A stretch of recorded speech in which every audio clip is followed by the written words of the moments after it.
Welcome, one and all, to the third episode of the pilot of the Foreign Saints podcast. We are coming to you today, myself, my wife Meredith, and little hungry baby Amari. Just acting all sorts of a fool. He is, man. Like, he knew what the topic was, and he was definitely willing to challenge it today. Yes. But as y'all can see from the title, we're going to be talking about parenting. Not like the whole experience of it, because we're 6 months deep. Yeah. But just talking about what all we've learned and experienced in that 6 months, experiences and scriptural insights and stuff of that nature. Yeah. Back a brother up, man. Yeah, he's being really weird. He's being feisty. He is, man. He knows he's on a podcast, man. He doesn't know how to act yet. I guess we got to teach him that. Yeah. You got to teach him that. Yeah. But yeah, one of the reasons that we wanted this this topic to be in our, I guess, one of our 3 launch episodes, is partly to temper the palate with the topics that we talked about for the first 2. Yeah. It's time to bring it. You're going to hear that throughout this thing, just so you know. We going just to kind of temper the palate and bring it back to something that's even more foundational than talking about what the mark of the beast is and how you interact with your government and all this stuff. Because family was instituted before there were enough people to have governments. Yeah. Like when there was only a few people, the government was family. Like, yeah. So we got to talk about that. And also just to kind of, hopefully just in the way we talk about it, even more so than in what we say, just to kind of dispel some of the myths and some of the oogie boogie and fear that's around the topic, around the topic in the conversation. So without further ado, Meredith is kind of going to be leading us in the first half of this episode. And I guess Amari's going to be leading as well. Some points as well. Yeah. Yeah. I think as we've been talking the last couple weeks over, what scriptures come to mind and lessons learned and whatnot. I think for me, as mom, just the continuous dying to self has really been ringing in my ears, because dad can't feed or dad can't make milk, and so the lack of sleep usually falls primarily on me. I can't. Yeah. So, hi, feisty one. And so I think that's been a meditation for me the last couple weeks, and what it actually means to die to self, at 2, 4, 6, 8 in the morning continuously, and having very, very little sleep, especially in the freshly newborn days. There's a lot of the, oh my gosh, why is this happening to me mentality, right? Why are you doing this to me? And why can't I fall asleep? And it's a lot of selfishness that I feel like gets kind of overlooked and kind of talked about as if, not glorified, but talked about as if, it's an okay level of selfishness. It's okay. Yeah. You should be, absolutely valid feelings. And yeah, you're going to be tired, but I think it's deeply rooted in that, for me, noticing just how it was rooted in selfishness, not necessarily in a fleshly tired, Yeah, it wasn't. And, it was different from just regular human exhaustion. Right. It was more so I deserve to be rested. I just brought a life into the world. I should be pampered, and the long list of things. And in reality, it's no, I'm called to die to myself and pour myself out for my kid and my family. And it's reminded me of Philippians 2. So I'll just go ahead and read it. It's verses 1 through 11 and kind of just pick it apart as we go. You are just letting the whole world know, man. They have energy. Those little ones. Yes. He's got a lot to say. So if there is any encouragement in Christ, any comfort from love, any participation in the Spirit, any affection and sympathy, complete my joy by being of the same mind, having the same love, being in full accord and of one mind. Do nothing from selfish ambition or conceit, but in humility count others more significant than yourselves. So just stopping there, what a verse for parenting. You know, and that you and I should be in one mind with the same love and full accord, you know, but also this shouldn't be out of selfish ambition. Like we shouldn't, you know, be having kids for our own, what's the word I'm looking for? Just like for our own glorification and gratification, you know, it's not so that way we can hit a certain milestone in our marriage or in our life and our adulthood. It's so that way we can raise more kingdom makers. Disciples. Yeah, man. If having kids is an extension of your own portfolio, whether you know it or not, that's gonna get exposed and that's gonna break you. Right. I play a lot of video games. I know that's like you're not supposed to say that in some Christian circles. I play a lot of video games, and worse than that, I actually take life lessons from them. Mm-hmm. You know, because I think they get that deep. I remember I was telling you about one of the Scarecrow audio tapes in Batman Arkham Asylum, where Scarecrow is a villain that like works on fear and just kind of believes fear motivates everything. And what he was talking about with one of the characters was how, in his warped understanding of the world, everything people do is motivated by fear. Even having kids. And it was kind of dark what he said, but I mean, it's rung in my mind for years. Like why did you have kids, doctor? Yeah. Like, was it not because of the fact that you fear death and you see your kids as an extension of being able to push past death? You see your kids as an extension of being able to live a legacy of you, you know, which is all just one big fancy way of saying like your kids exist for you, you know, and not so much for their own sake and for the glory of God as two distinct things separate from you. You know, which is subtle, and it's one of those things that, you know, we're definitely gonna learn more and more about as we go on this journey. Not just with Amari, but with any more that we have or adopt or whatever. But it's just one of those things I've just thought about, like you really got to put others, including your kids, above you. Yeah. More important than you. Yeah. You know, and if they're more important than you, then they can't automatically become like little yous. Right. Because then you're more important than them. Right. Which is kind of the continuation of this verse, right? Like, have this mind among yourselves, which is yours in Christ Jesus, who, though he is in the form of God, did not count equality with God a thing to be grasped, but emptied himself by taking the form of a servant, being born in the likeness of men. And being found in human form, he humbled himself by becoming obedient to the point of death, even death on a cross. And just that, continuing going off what you're saying, like, we're called to serve our kids.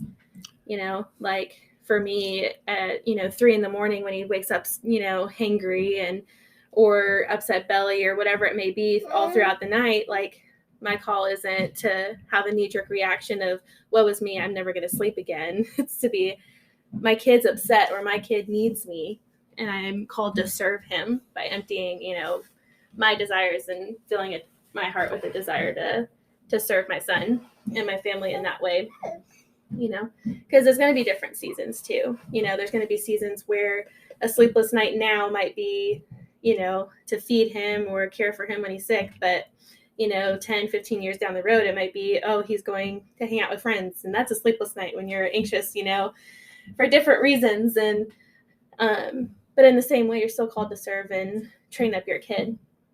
And I think too, just that, we've also had a dialogue lately, with a lot of the conversations surrounding abortion and, my body, my choice and whatnot. There's also been a lot of meditations like, I have body parts that don't serve me, period. Let that be a boom, earth-shattering revelation for some people. Repeat that for those in the back. Say it again, because I don't think the significance of that is heard. The fact that my boobs can make milk does not serve me. In fact, if I don't feed my kid, it actually harms me. I get mastitis, I get sick, and that is not something I wish upon anybody. My uterus does not really serve me. It doesn't.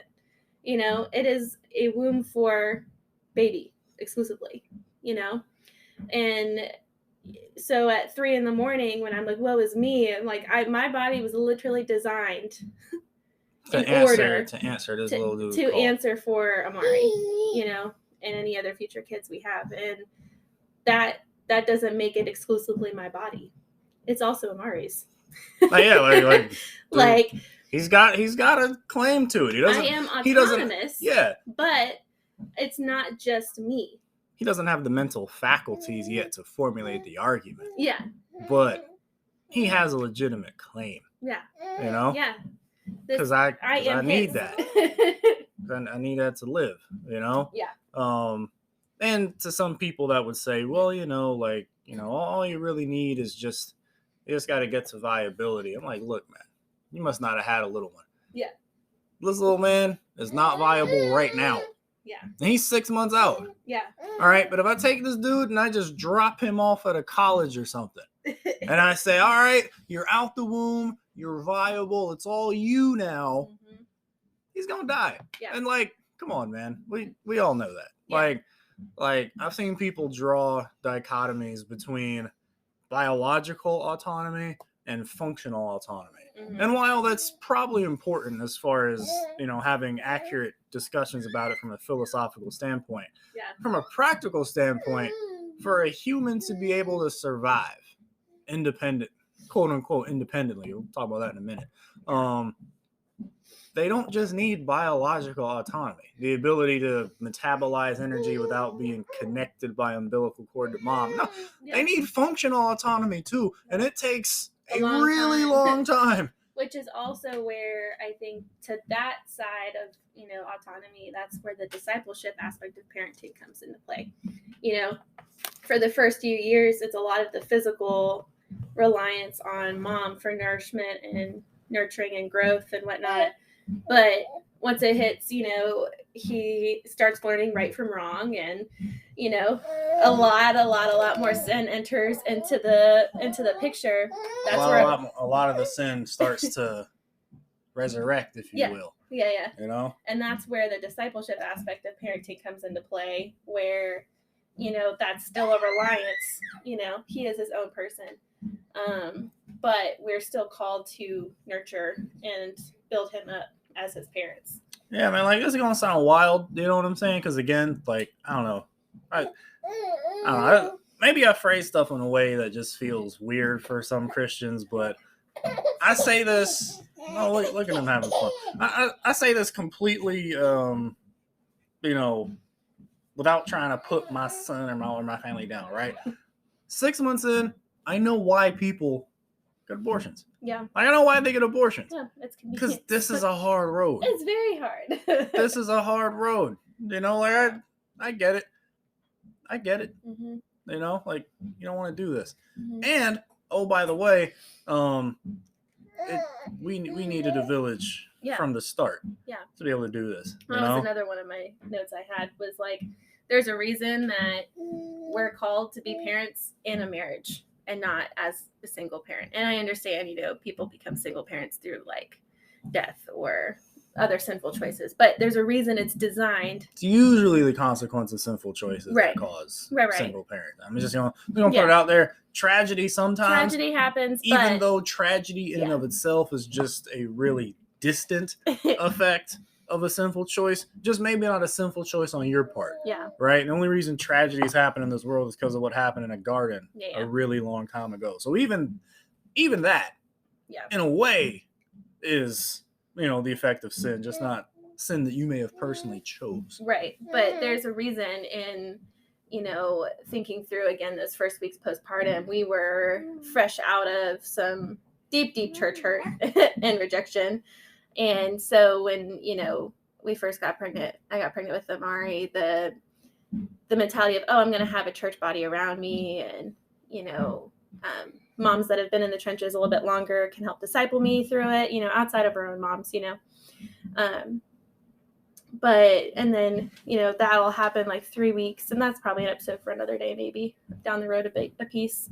But that church hurt was very fresh when Amari was born. And so that grief in realizing, you know, there was one middle of the night where I was like, I totally expected to have more people around me, and that would have made all the difference, with figuring out breastfeeding. And I have a lot of issues with breastfeeding that women don't have, and my hormones don't respond the way that they're supposed to.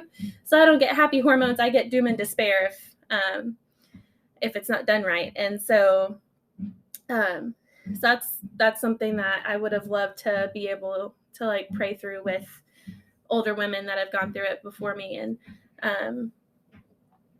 there's, our families were amazing and supporting and bringing food and help, and my mom came and stayed with us for a bit. And that's again, how God designed it, like the church is a community. And when you're bringing in new life, it's not just mom and dad discipling, it's your people, and now that we're back in a new healthy, church relationship, and we have a community again, and we're kind of rebuilding, a community. It's nice to be able to call up another mom and be like, listen, I've gotten maybe 3 hours of broken sleep. I can't eat enough. I can't help. I think it's a nice reminder of the need for a savior, and the savior provides through his people, and that, again, it's just, that's how it's designed. Yeah. More times than not, Jesus is going to provide for his people. Yeah. Through his people. More times than not, yeah. in this New Testament context of how human beings relate to their creator. Yeah. Now, in these last times before the final curtain is called. Yeah. Right. God's usually going to use people to answer prayers for provision. And if that's the case, then it means you gotta keep people in your corner. Yeah. So that God has a means. less complicated ways to get stuff to you. Yeah. Like, I'm not saying that God can't do all this, that, and the other. He can. It'd just be a lot faster for you if God didn't have to orchestrate moving heaven and earth to get some provision to you because you decided you wanted to be a recluse. And in the end, that provision probably was going to need some people anyway. Son. Ouch. See, you let him near your hair, man. Like, you got happy in the verse. No, but here's the interesting thing about having kids, though, right? It makes literally no sense from a worldly perspective. Right. You know what I'm saying? Like, and like literally, even down to the scientific level, there is still that debate in philosophy that is in the philosophy of science, the philosophy of evolutionary science, I should say. That is kind of sort of laughed at by people that, in my opinion, just don't have eyes to see or ears to hear. But literally, why have a kid? Yeah. Like, outside of God saying, be fruitful and multiply. They're expensive. They're exhausting. They cry a lot. They bring you a lot of pain. Yeah. Like, I mean, you mentioned the mastitis and other stuff, and all that stuff is true. But you want to know another way that we could have avoided it? Somebody could say to themselves right now, I hear you, maybe you just shouldn't have had the little one. Mm-hmm. Maybe could have waited until, you had some things in life put together a bit more. Although I would say our life is actually pretty well put together, considering where we're at and who we are and how comparatively to our peers, I'd say our lives are pretty well put together, but you could always be more put together in your own mind, right? So, like, why do it, And like I said, even at the level of the debate of philosophy and science, right? If you multiply, that's another mouth to feed, right? If I've only got one Hot Pocket and then I bring in a roommate, well, now what? We got to split the Hot Pocket? What? Now I get half a Hot Pocket? Why would I have another human, especially a human that's not ready to help with his load from the word go? Right. That's something that's very interesting about how we're built. A lot of people say, about why they're, sexually wild and all sorts of other stuff. Well, because, man, if God had built me for monogamous relationships, maybe I shouldn't have had this drive. I mean, ignoring the fact that you're the one revving the drive up all the time, but whatever. Right? Children, to me, are the answer to that. Like, give me one proof Give me one proof that humans were made to be monogamous. Babies. Baby, like literally, babies flourish best in a monogamous relationship. One man, one woman. That's where they do the best at. Yeah. Because they can't do anything for themselves. Yeah. That's why. Well, why is it gotta be one man, one woman? Look, I'm not gonna talk science and biology, even though, I can, right? EMT, respiratory therapist, and I got a whole bunch of other knowledge in here besides that, but that's just stuff I'm gonna claim to, right? Like I can talk the medicine of it. I'm just saying practically from our experience and from watching the experience of a bunch of people that I don't want to emulate, right? I don't know how, if you're doing it with two men, then you have to be spending a fortune on formula. If you have at least one woman in the equation, preferably the woman that gave birth to the kid, then the body is naturally producing food. You know how much we save on formula, dog? Like, because we thought about that for a little bit, So, like, health benefits of breastfeeding aside, it saved us $1. So, like, that was the biggest motive. I was like, dude, like, if you make it, why would we buy it? Right. And it's like we start asking that question and digging down under it, and it reveals another level of unseen. Yeah, selfishness. It's I don't want to give up my body continuously, because when he was first born and talking to the lactation consultant, it's, now doctors recommend that if you can breastfeed for 2 years, the benefits are amazing for both mom and baby. Not just baby, but also for mom. Crazy how that works. Right. More blessed to give than receive. I'll show how that. Yeah, it's a sermon for another day, I suppose. But no, it's just you have the decreased risk of breast cancer and heart disease. This insane amount of stuff. Just the risks are dropped. Not 0% obviously, but we do live in a broken world. We do live in a broken world, but and for baby to be able to have continuous antibodies from the breast milk that is specifically catered and designed for baby. Yeah, did y'all not know that? Crazy. Did y'all? I know a lot of people do, but for those that don't know, a lot of moms' antibodies are flushed into the milk. Usually IgA for all my super science nerds, and maybe one other one I forget, but it's in the milk. Yeah, it's in the milk. And, if I get sick with, say, COVID and my body produces antibodies and now Amari drinks the milk, then he's also getting antibodies for COVID. For a limited time, because your body's not going to produce COVID-19 antibodies for forever. Right. But for the however long you're producing them. And that's not to say he won't get it. There's just a decrease. In the same way with the vaccine, right? If you get the COVID vaccine, it's not saying you won't get COVID. It just decreases your severity if you get it, or it just decreases the likelihood that you get it, in the same way with breast milk, as well. But all that to say, you cannot not see the genius in the creator's handiwork.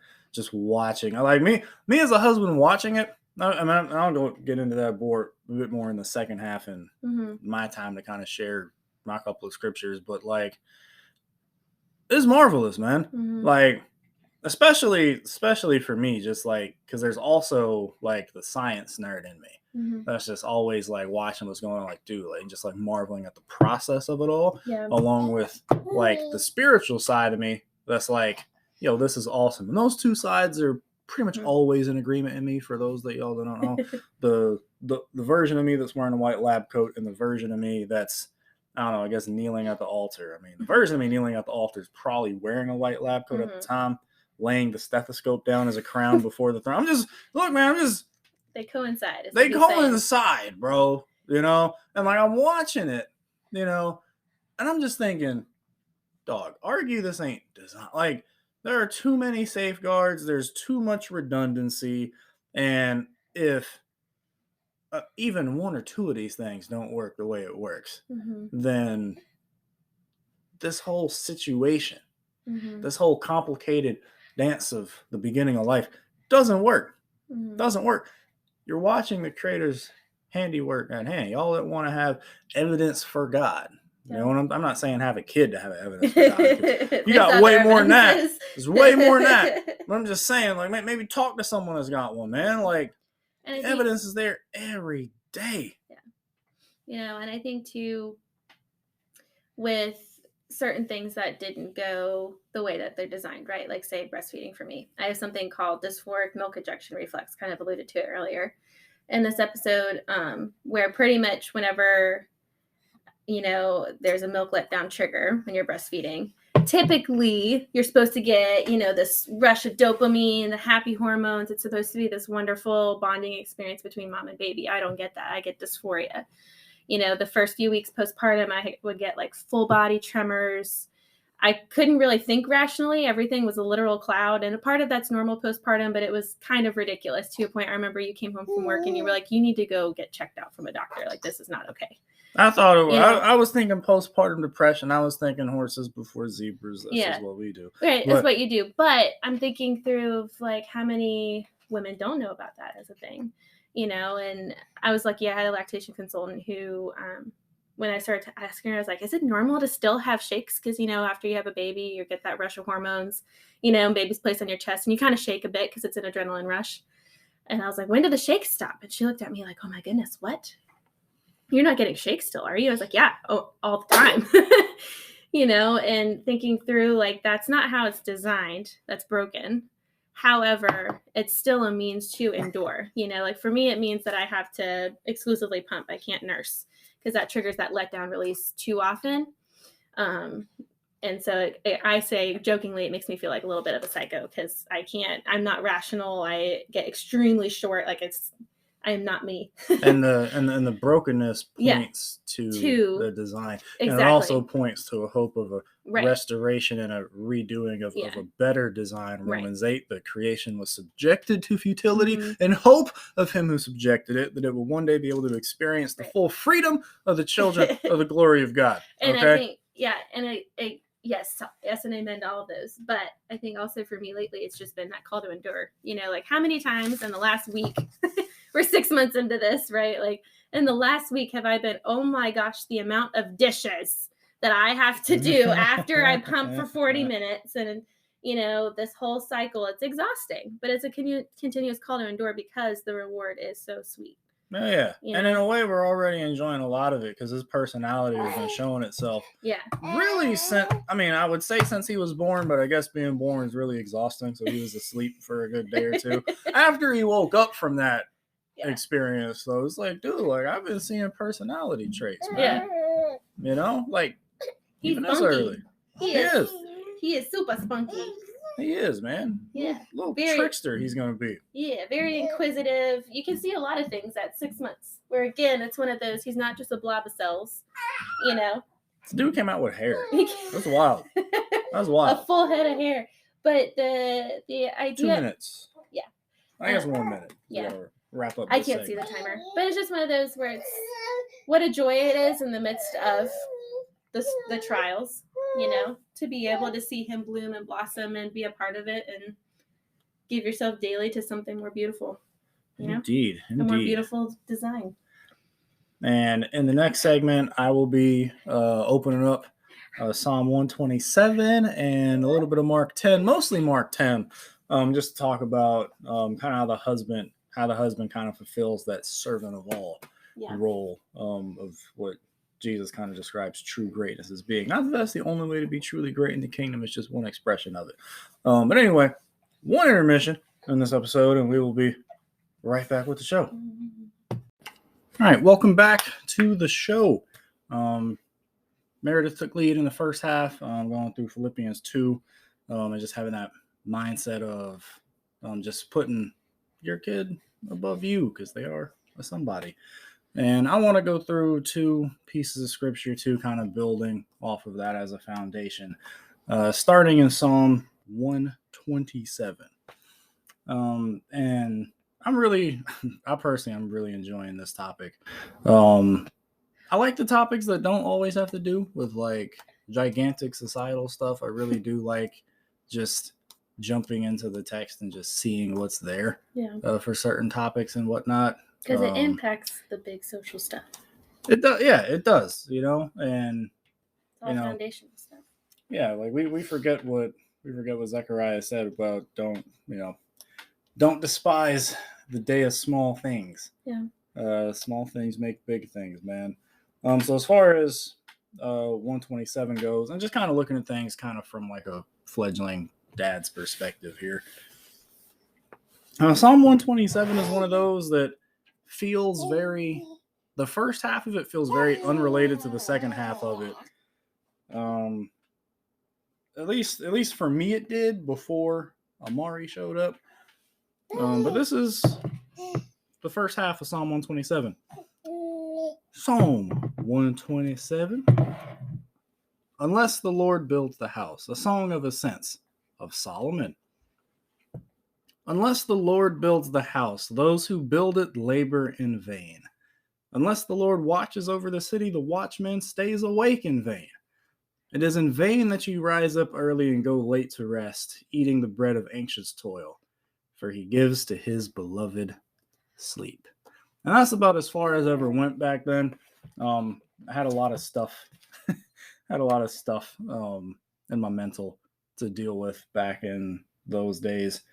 And I really was always floored by the fact that he gives his beloved sleep, you know? But the psalm doesn't end there. It continues. Behold, children are a heritage from the Lord, the fruit of the womb, a reward. That feels very random. Like arrows in the hand of a warrior are the children of one's youth. Tuck that one away. Blessed is the man who fills his quiver with them. He shall not be put to shame when he speaks with his enemies in the gate. Another possible rendering of the end of verse 5 there. They shall not be put to shame when they speak with their enemies in the gate. Speaking of the blessed man's children. And it always felt like those two halves of the song were so unrelated. Like, what? One's talking about life, one's talking about kids, but especially when it comes to giving his beloved sleep, Meredith. Mm-hmm. It definitely applies. Yeah. It definitely applies. The first half of that song definitely applies the entire thing, man. Unless the Lord is the foundation of and in the parenting, it's not going to work. Yeah. It's not going to work. It might suffice. It might get the job done to survive and not make a gigantic mess out of life, just a small mess out of life. But it's not going to work. You know, that's not going to happen. Yeah. Do you have anything to say on that, Meredith? I think too. That's such a sweet promise to the sleep deprived. You know. It is. Yeah. It is. But it has to be unless the Lord is watching over it all. Yeah. You know, not a piece of it. You know, because notice what it says. Unless the Lord builds the house, not a room in the house. Yeah. Unless the Lord watches over the city, not just one street of the city. Right? Unless the Lord's watching over all of it. Again, we're talking about repentance, giving your whole life, soul, all of your obedience to Jesus Christ. Unless the Lord has it all, it's in vain that any of it's done. Yeah. That's in vain. You're not going to find rest in it. And from there, it transitions over to parenting, man. You know, and verse 4 floored me. I know verse 3 is when we like to talk about children being a heritage from the Lord, the fruit of the womb, a reward. And heard that one ad nauseum. But verse 4 is the one where the Spirit really convicted me before we had Amari. Verse 4, like arrows in the hand of a warrior are the children of one's youth. And then half of verse 5, blessed is the man who fills his quiver with them. And it was like a few months out from Amari. It's almost like the Spirit was just like the Spirit of God just kind of queried me, like, do you believe that though? Mm-hmm. Like, do you believe that, or is that just like really cute Christian poetry for you?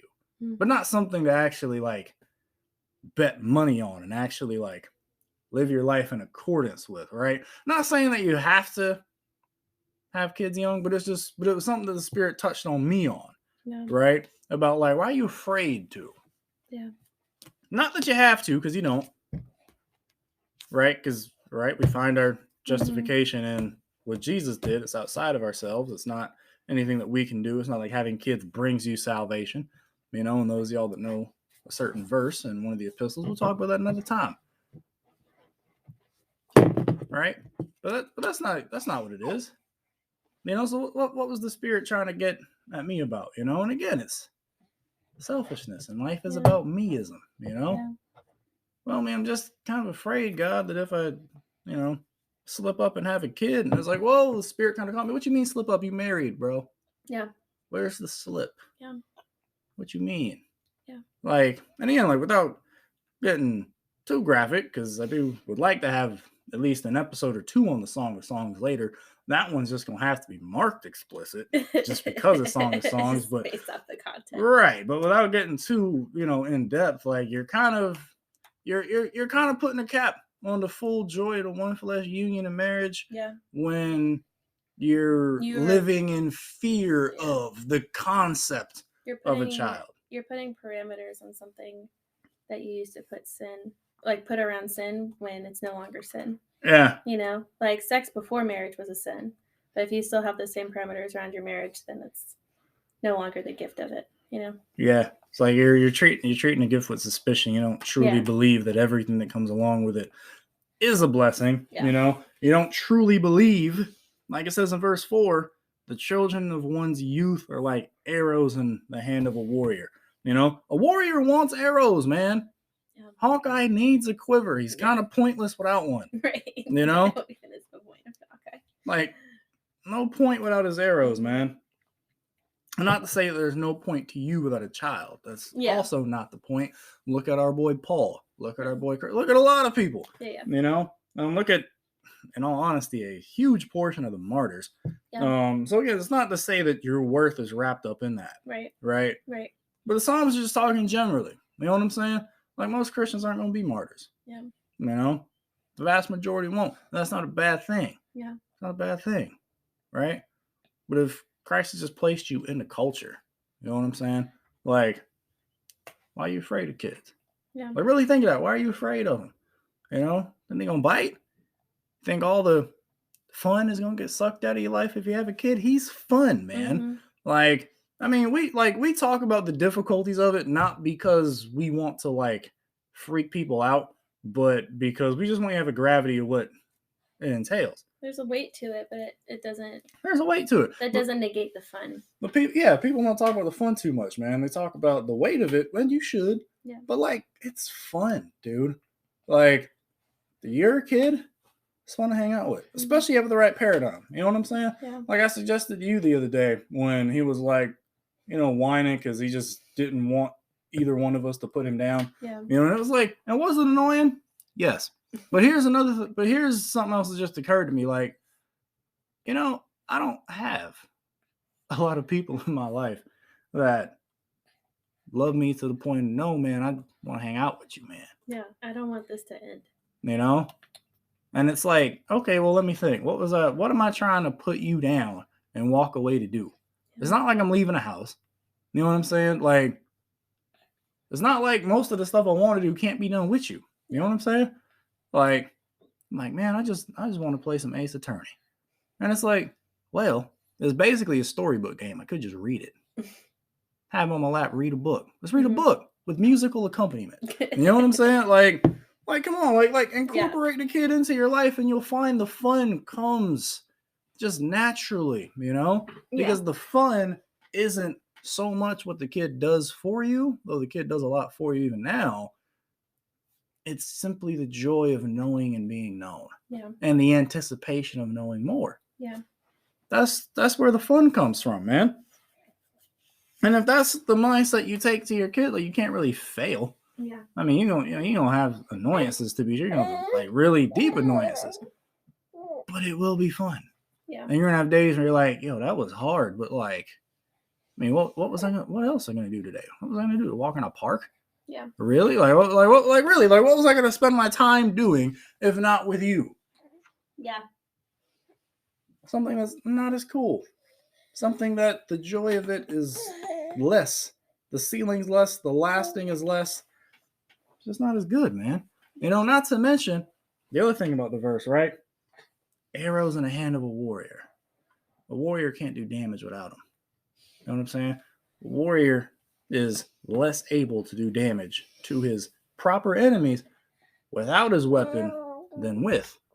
And so there is a very real sense for those of you Christians that really have a passion for just doing dents to the kingdom of darkness, where it's like, kids are a very real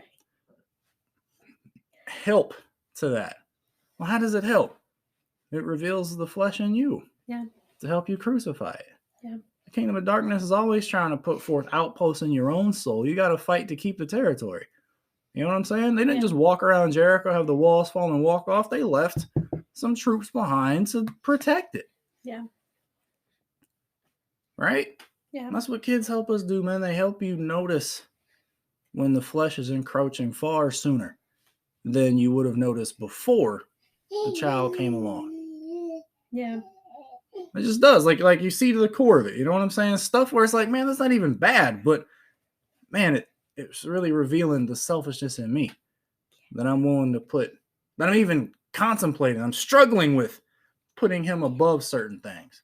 Yeah. You know, and you know, you grow into that with time. But it's just interesting how that works, you know? But now for the main event. The big verse for me. The big verse for me, Mark chapter 10, I believe, starting in 35. What is happening, bro? He's giving me kisses. Ow! Bro, he is teething on your chin. That is not the same. It is a kiss. It is not. He is giving me love and affection. Okay. All right. Different paradigms, I suppose. Yeah. Different paradigm. But like I said, fun. Yeah. You know what I'm saying? Yeah. It is fun. There's a weird feeling when he teases on you, though. It is. That's Slimy. a really weird feeling, man.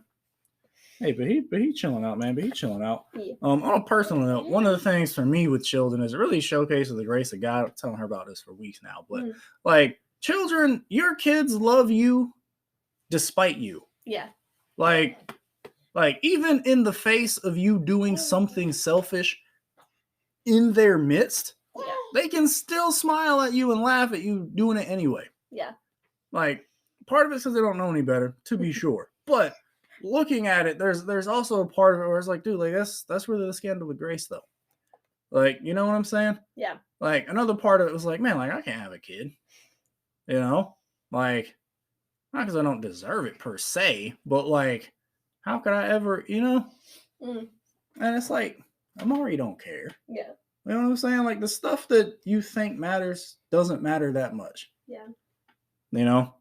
Well, I'm not in a place to have a kid. Nobody is. Right. Or at least nobody really believes they are. As soon as you reach whatever goalpost that you set for yourself to have a kid, there's going to be something else at that goalpost that's going to keep you from it. Because what does the enemy want to keep you from? Yeah, fullness of joy, dog. Right. You know? Or a pandemic's going to happen and shut the world down. So, what you thought was secure is actually proven to be a house of cards, and everything that can be shaken is shaken. Ooh.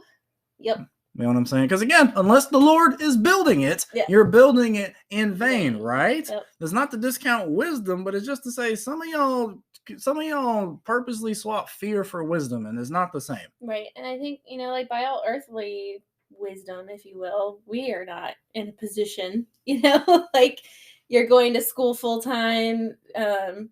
You know, I was a teacher that, you know, teachers make nothing. You work as an EMT. Yeah, let's actually describe that for a minute. I'll get into Mark in a minute. Yeah. But like really, like what's our situation? Like Yeah. your work than my work. Yeah. You know, like Whoops. That was an accident. Yeah. Sorry, headphone users. Not bad. That's tough.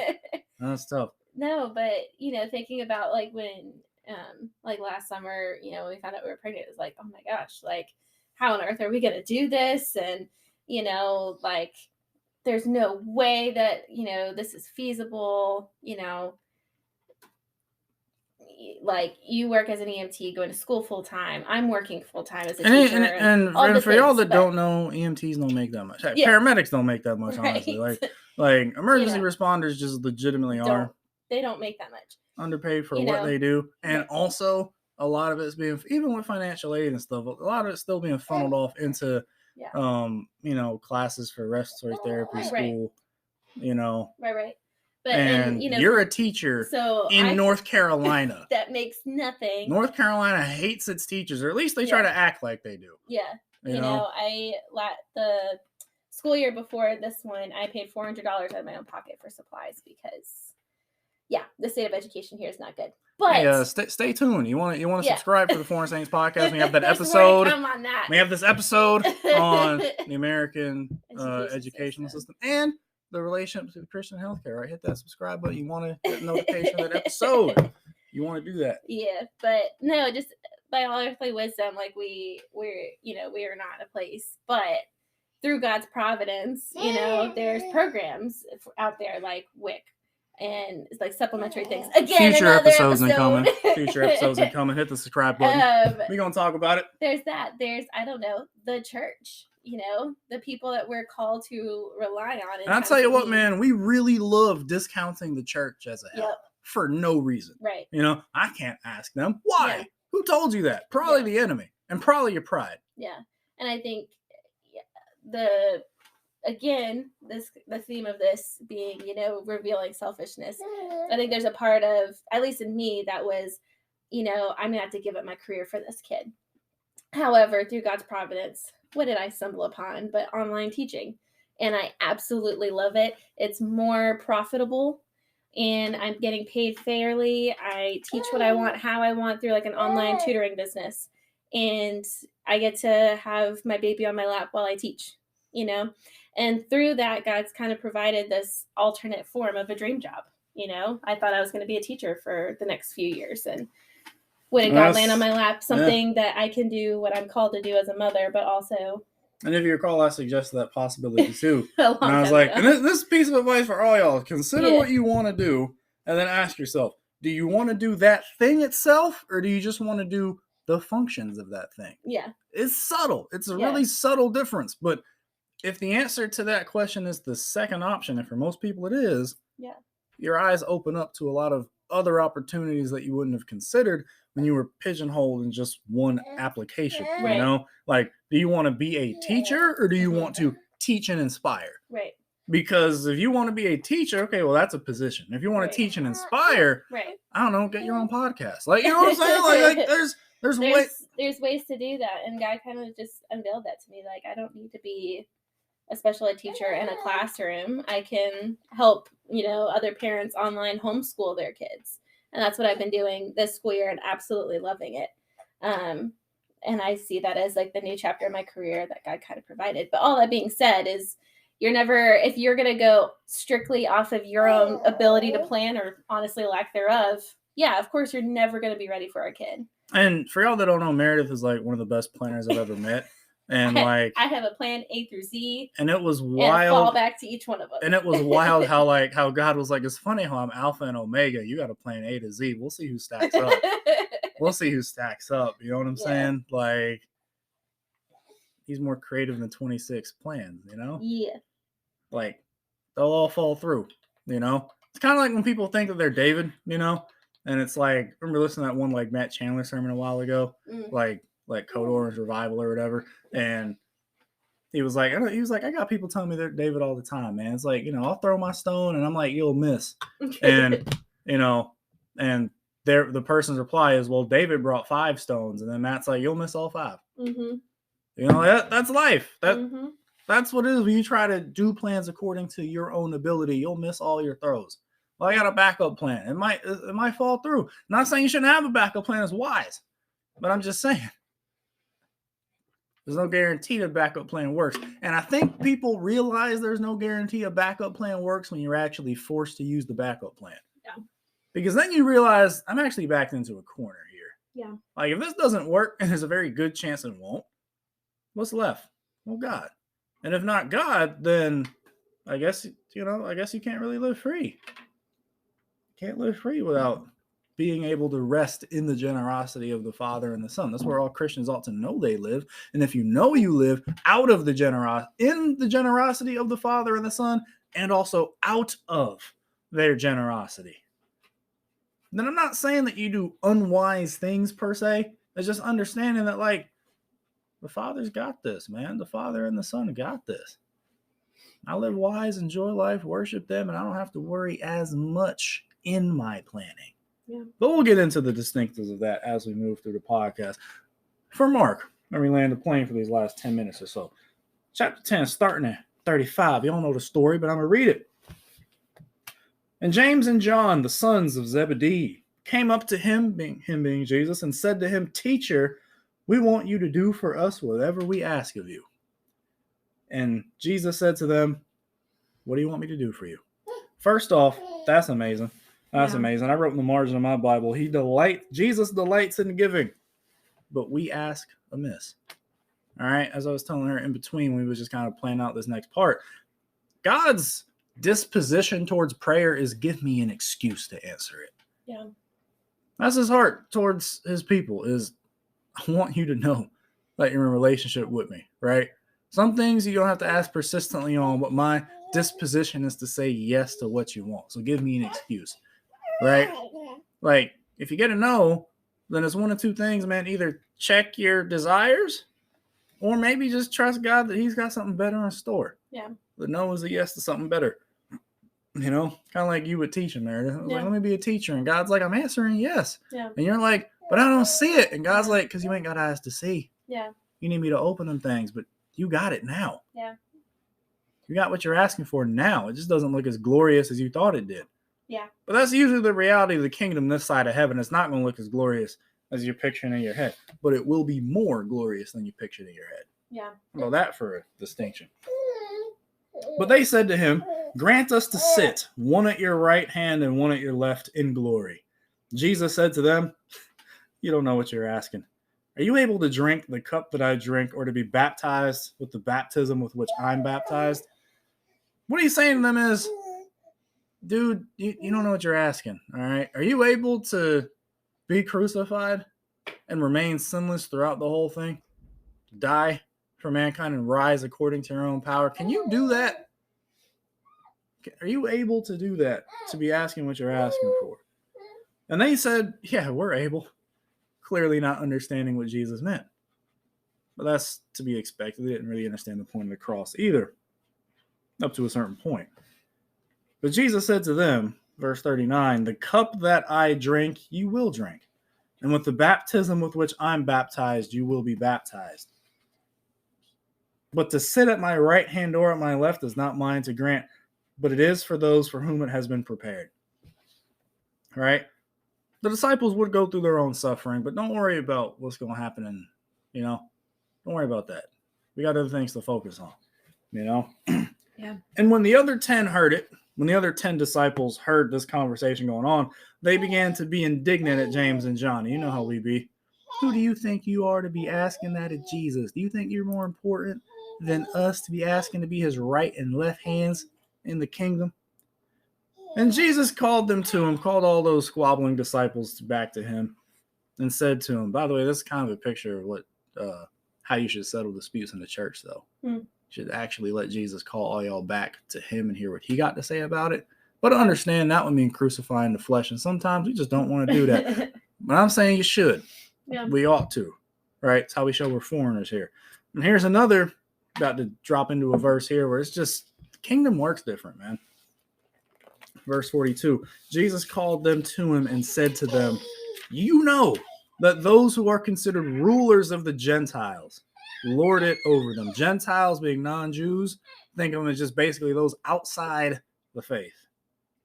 You know that those who are considered rulers of those outside the faith lord it over them, and their great ones exercise authority over them. But it shall not be so among you. All right? Out there in the world, they use power to get what they want. Those in power sit on the fact that they're in power, right? Because I'm powerful, those without power serve me. That's how it works out in the world. We know this. But it shall not be so among us. Why? We're foreigners. We are saints, set apart ones, different from this world. Welcome to the podcast. But it shall not be so among you. But whoever would be great among you must be your servant. And whoever will be first among you must be slave of all. For even the Son of Man came not to be served, but to serve, and to give his life as a ransom for many. Right? And that's what it says in verse 44. Now, what does that have to do with parenting? What does that have to do with parenting, man? I'll tell you what it has to do with fatherhood. Yeah. Answer specifically. You got to be that. You got to be willing to be a slave of everybody in the family. Especially at the start. Especially at Our culture doesn't the like start. that. Call Uh, somebody like chained to their, Oh yeah. Look, man, look. Again, we foreigners, man. Yeah. Like, you can call it that if you want to, and I'm gonna say yes because there's life here, right? Oh man, so you're just chained to your wife and to your kid? Yeah, the same way you're chained to a bottle, and we'll see which one gives the recipient more life. You know what I'm saying? Like, we gotta have an aggressiveness to it when people come at us like that, you know? Man, just gotta go home to the wife. I mean, yeah, I have to. I also get to. I'm blessed in doing it. There's spiritual life there. I don't have any of your problems in life. That's a fact. Not to say I'm better than you, but just to say God's design is leading me into greater life. John 10, because that's what Jesus desires for me. And I trust him to lead me into it. Right? I'm not better than you, but because of my obedience to Jesus Christ, my situation is better than you. It's better than yours. But the gospel is that none of that matters. Come on, too. You know, we don't have to play this game of whose life is better than who, because it's stupid. It's a stupid game because we all lose compared to Jesus. So come on, join the team. Right? But I mean, like as a husband, man, like, I'm pretty useless, man. Baby don't really need me. I mean, he needs me to like pay bills and stuff, but like to eat, he needs mom. You know, which means mom is now in a way the most important one here. You know, what she needs is what goes. You know, so if she needs protein, I need you to go get some beef. Go get a quarter pounder from McDonald's. Something. Come on. We gotta get some milk going. Get out there, slave. We need some stuff. All right. That's what you gotta be, man. And it just hit me like, man, like that's really it, you know? Yeah. Like if you're healthy in your Christian discipleship as a single man, sliding into husbandhood and then fatherhood should not feel that difficult. Like it shouldn't. It should feel like an extension of your discipleship and obedience to Jesus up to that point. 2-minute warning, fam. Like, that's what it should feel like. It shouldn't be difficult. You know, that's my encouragement to young men. Like, it's the same life you've always been living, but now you have an outlet for adultery that's not adultery. Yeah. You know, the benefit of knowing and being known. Yeah. You know, benefit of bringing a new life into the world, which is really mind-boggling. He didn't exist 7 months ago, except as a concept. You know, an Aerodish's concept, and now he's like, you know, existing in the world. That full-blown person. That's wild, man. But the verse uses the Greek word doulos. I'm not one of those that waters doulos down in the servant, and I understand why it's translated that way, and I don't disagree with it because of our history with slavery in this nation. But it does mean slave, right? Not simply a Jeffrey, but plantation, right? Slaves on the plantations was the most important ones there. The plantations couldn't work without them, but they got none of the honor. Yeah. Are you willing to step into that, Christian fathers? Right? Be the most important one, technically doing all the stuff, your stuff plus the wife stuff in a way. Don't expect none of the honor. Yeah. That's just expected. All right? Just expected. But trust me, man, it's the most fun you could ever have. Yeah. All right? Hey, man, we got 30 seconds left, dog. We signing off, man. That's our 3-episode intro, man. We'll catch y'all back in the new year, unless you feel like throwing a bonus one up. We'll see. Hey, man, but welcome to the Forest Saints podcast, man. It's going to be lit as we get into this stuff, man. Yeah. 7, take us home. 1 Peter chapter 2, verse 2. Like newborn infants, long for the pure spiritual milk, that by it you may grow up into salvation, if indeed you have tasted that the Lord is good. And why are we to long for the word? Why are we to long for that pure spiritual milk? Jump down to verse 9. The text tells us, you are a chosen race, a royal priesthood, a holy nation.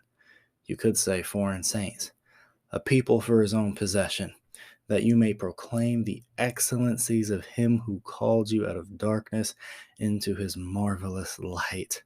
Once you were not a people, but now you are God's people. Once you had not received mercy, but now you have received mercy. Beloved, I urge you as sojourners and exiles to abstain from the passions of the flesh, which wage war against your soul.